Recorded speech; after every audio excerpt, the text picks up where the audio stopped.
The pastor's voice softened to the usual ceremonial cadence.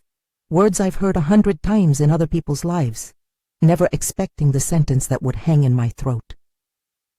Sunlight fell through the stained glass like a slow benediction. The organ hummed beneath everything. I can still feel Daniel's hand in mine, warm and steady, the calluses where years of work had rubbed the skin raw. For a second the world contracted to the oak of the pews and the small, steady click of a guest's heels on marble. Then the click became a march. Everybody turned. Candace walked in as if she owned the light. Her heels were precise, her perfume an expensive punctuation. There was that small, practiced indifference at the edge of her smile, an expression I used to mistake for affection. She stopped in the aisle like a ship anchoring, and the chapel went quiet in a way that made my ears ring. Someone later said they could feel the temperature drop. I remember only the silence and the sound of my own breath in my throat. "You're making a mistake," she said, and the sentence landed half-shouted and polished. "You're pathetic, Grace. You're throwing your life away." There are words that land with the intent to bruise and a tone that sharpens them into small knives. Then she stepped forward and with the exact theatrical cruelty that used to win her laughter at dinner tables added, "You're marrying a waiter." The room forgot its breathing. I heard forks stop mid-air, the organ give a nervous cadence. Somebody laughed that sounded too loud and wrong. Heat went to my face. I could feel my cheeks burn. Faces turned toward the back of the chapel. Curiosity, alarm, the delicious little adrenaline of social spectacle. My mother made a small, strangled sound beside me. My father, who'd always watched Candace like a fragile crown, looked like she'd punched him. Daniel did not pull his hand away. If anyone ever asks why I stayed silent that moment, I will tell them this. Everything about us, Daniel and me, had been chosen with care. Not secrecy for the sake of secrets, but a promise. When he and I first fell into conversation, he told me something that settled like ballast. He came from money, from a family whose name is whispered politely at fundraising dinners, but he had promised his father he would learn the work from the floor up. He wanted to know what it felt like to carry trays, to wash pans, to answer the kind of questions a host hears at 2 a.m. He wanted to build something with his hands, not inherit everything from a ledger. It wasn't a shameful truth. It was a decision, a choice. So, yes, Candace's line hit me the way a stone hits the surface of a pond. It made concentric circles of doubt and embarrassment. It stung because part of me is still the little sister who wanted to be seen. It stung because she never saw the choices behind the man I loved, only the surface. But in the chapel, faced with an audience and 1,000 opinions, I knew two things. The first was that my voice had to keep its shape. The second was that Daniel had never asked me to defend him. He turned his head just slightly, the movement careful as if he were tilting a ship's rudder. His eyes were steady. "Grace is the most honest person I know," he said, and somehow my name sounded like a vow. "She knows who I am. She knows why I chose what I chose. If anyone has a problem, speak now." There were murmurs, some indignant, some embarrassed on Candace's behalf, a few sour chuckles. Candace's face was a study in consternation, scandal, then outrage, then the realization she had been watched and judged in public. She had always liked to be the one making an audience. She had never liked being the audience. We finished the vows. The world reassembled itself around us. The small rituals stitched the moment back into something ordinary. We walked down the aisle to the sound of tepid applause. People patted my back with hands that smelled of aftershave and lilies. Outside, the sun threw a gold rim around everything. Daniel's grip was warm. We moved forward not because we had silenced anyone, but because we had chosen to continue. If you like true life stories like this, subscribe. There are more to come. We did not make a spectacle of the insult beyond what it was. We kept the ceremony as it should be, a promise, not a battlefield. But the conversation did not end in the chapel. Candace followed us to the reception, as if she had made a point and could now watch the world tilt in her direction. She arrived late, and that of all things seemed to sharpen her performance.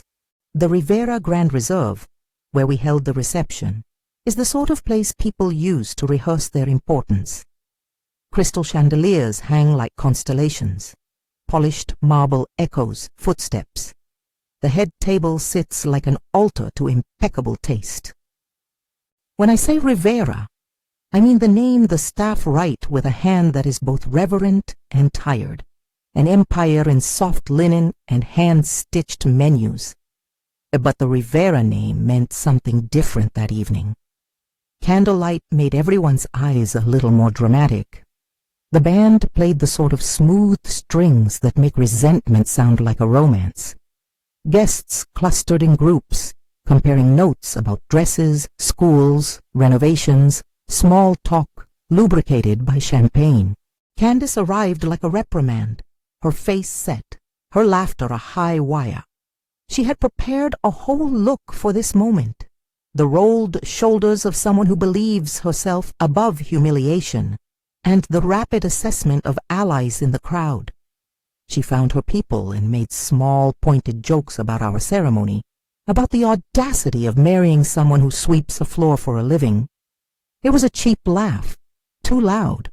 It was the kind of thing meant to shore up status by erasing dignity. Then the doors at the far end of the room opened and everything slipped. He arrived quietly, like a tide.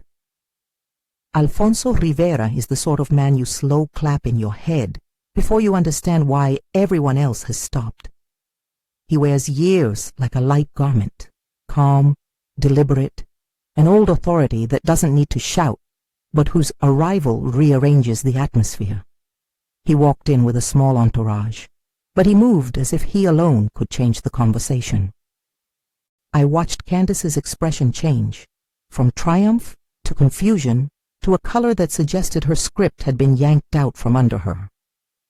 Daniel stood and came to meet him. When Daniel introduced Alfonso to people who had been whispering about hotel brands, a hush fell over the room that was not rudeness but respect. It is a strange thing to see status turn like a weather vane. People who had judged without knowing now had to realign their faces. Alfonso greeted everyone with the kind of courtesy that is practiced in houses that must keep legacies intact. He did not gloat. He smiled, placed a firm, measured hand on Daniel's shoulder, and said something small but heavy, "Proud of the way you chose to learn." It was a line without spectacle, but it did what spectacle cannot. It named a choice and gave it weight. Candace's earlier cruelty shrank into something private and sharp.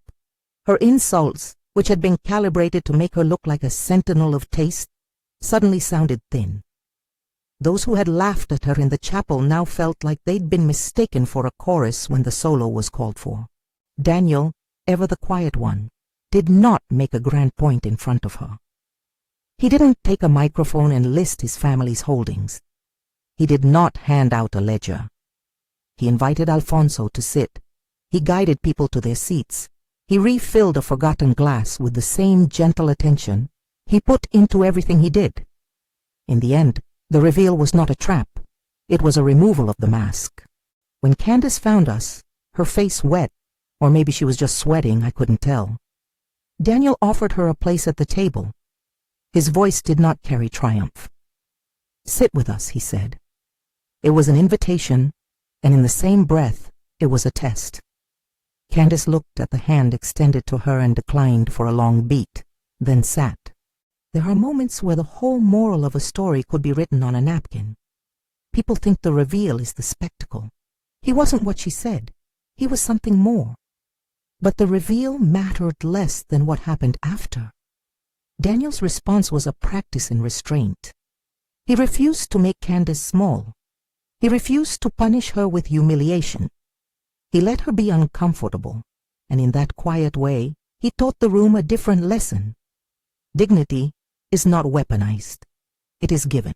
The weeks after the wedding were, in their own quiet way, a lesson in how two people fold different pasts into a shared present. Daniel and I moved into a modest apartment close to the restaurant where he had worked for years. We had no need for grand statements. What we wanted was ordinary mornings of coffee and the small, stubborn pleasure of making things work. My classroom was a few blocks away. Stacks of graded papers, messy chalk dust, middle schoolers who had more opinions than they had patience. That was my anchor. Candace, for a while, kept her distance. She texted in small storms, sharp, clipped messages that tried to look casual and landed like shrapnel. We answered with courtesy. Part of me expected that she'd find a way to recover her footing in the social circles she'd cultivated. I did not know then how quickly her world would tilt. Several months later, the social gravity that had held Candace's life upright began to give way. Her husband, Brandon, handsome in an okay way, a man whose family had made a career of moving money rather than plates, found himself under a federal investigation. I will not pretend to know the inner details. I'm not a journalist, and the legal particulars are not mine to pronounce. I will only say what became public in our social sphere. Allegations surfaced. Brandon's time in certain circles was interrupted. Invitations stopped arriving like a slowly closing door. Doors that had once swung open for Candace now sat shut with a polite, sympathetic silence. People who used to queue for her attention began to answer our texts. Sympathy is a strange coin. Some people offered it. Others handed it like a receipt. For Candace, the loss of her social currency was not just a practical problem. It was an unmooring. The very things she had built her identity on, her name on guest lists, the well-placed mention of who she knew, the unearned deference of strangers, no longer held. She came to our door one evening with a suitcase that looked like it had been packed by someone who had never imagined being only human. Her lipstick had smudges. Her eyes were red. She did not ask for money. She did not plead. Instead, she looked around at the apartment we made quietly together and said, almost as if testing what would happen if she spoke the words aloud, "I don't know how to do anything other than what I did." There was grief in that sentence, a portrait of someone who had lost a map. I could have reached for pity. I do not think that would have helped. What I did instead was remember the promise Daniel had made years earlier. He believed in learning by doing. So I made a promise of my own, a boundary wrapped in compassion. "You can stay with us a while," I said, "but if you're going to be here, you're going to work, from the bottom." Her face folded in on itself in a way that showed how unaccustomed she was to such arrangements. "Work?" she asked, like the word tasted foreign. "Yes, the restaurant, Daniel's place. You'll start with closing shifts. You'll take non-slip shoes. You'll sweep. You'll fold napkins. You'll learn to clean a fryer. If you want help, we'll help you, but you have to show up. There is no elegance in humiliation when the work is honest." Candace's first night behind the line looked like a staged drama. She wore an apron over a dress she hadn't yet had the nerve to bury. She learned quickly and awkwardly. She dropped trays. She learned to tie a back-of-house knot. She learned that chefs curse like poets, and that the heat of the kitchen is more confessional than any dinner party. She learned embarrassingly and slowly that men and women who earn respect in a kitchen do it with the steady, sometimes unglamorous act of service. At first we all held our breath. Patrons who remembered her name from other rooms watched with the cheap thrill of watching a queen in exile. Staff who had never known her now had to teach her the rhythms of knives and pans. Candace's pride fractured into small pieces, and we refused to sweep the shards up into a tissue of false comfort. We set her to work in a way that bestowed dignity. We demanded competence, punctuality, humility. The days turned into a slow montage, her first week catching the wrong orders and then learning the layout, the sweat of a summer service, The time she forgot to shut the walk-in freezer door and we nearly lost a night's prep. The night she sobbed in the little stockroom and then returned to her station with cheeks that had dried. We did not dramatize it. We showed up, we taught, we let her fail in small, safe ways and then try again. There is an essential moment in any apprenticeship where humiliation becomes soil. For Candace, it came in the way she began to correct her mistakes before they were pointed out. She started arriving 15 minutes early to sweep up and stay later, to fold linens with crisp edges. She learned the names of regulars and how to say them without condescension. She learned how to steady a nervous line cook. When a server called in sick and they were short, she took a tray. When a table complained about a dish, she did not throw her hands up and call a social friend to fix it. She apologized and moved to make it right. People noticed. Not in a way that fed her vanity, but in the way that feeds anyone's bones, the small, private nod of earned respect. A dishwasher who had once rolled his eyes at the sight of a woman in an apron offered her a cigarette outside the alley and said, "You came back." Alfonso, who rarely left the polished halls of Rivera, came once unannounced. He watched quietly from the back, ate a humble plate, and when the kitchen finished service, he walked in, put his hand on her shoulder and said, "You have learned more than most of us who think we know everything." That sentence did not redeem everything, nor did it erase the months of humiliation she had felt when dinner parties' invitations stopped. But the words carried something Candace had been denied before: witness. She had been seen not as an accessory, but as someone who did the work. When the restaurant's manager moved on, the position opened. It was the most practical, least romantic sort of promotion. Someone who keeps the schedule, who manages supply orders, who recruits staff, and handles customer concerns with the patience of someone who knows both the flame and the ledger. We debated it privately. Would promoting her be patronizing? Would it be mercy masquerading as opportunity? We watched her for months. We evaluated her by the things that mattered: reliability, the way she handled money, how she treated staff. The day I told her she had the job, she cried. Not the theatrical waterworks of the early weeks, but a quiet, real tear that she wiped away with the back of her hand. It was not a restoration of her old life. It was not a return to the invitations and the easy cushions of status. It was something quieter, a new standing built on experience. Family dinners changed after that. There was less performance at the table. We spoke with more honesty and with less armor. Candace did not make speeches about humility. She made phone calls to staff, checked schedules, and when guests asked for her name, she gave it with a steadier breath. Sometimes at family gatherings, she'd pull me aside and say, "You were right to keep to your life. It steadied you." Sometimes she'd look at Daniel and say nothing, and the look said everything. Thanks, apology, an admission that dignity can't be borrowed. People sometimes expect a moral to arrive like a fanfare. They want a final scene where the villain is tripped and the hero stands on a hill and pronounces a lesson. Our life was not a fairy tale. The real change was unruly and slow. Candace did not become pious.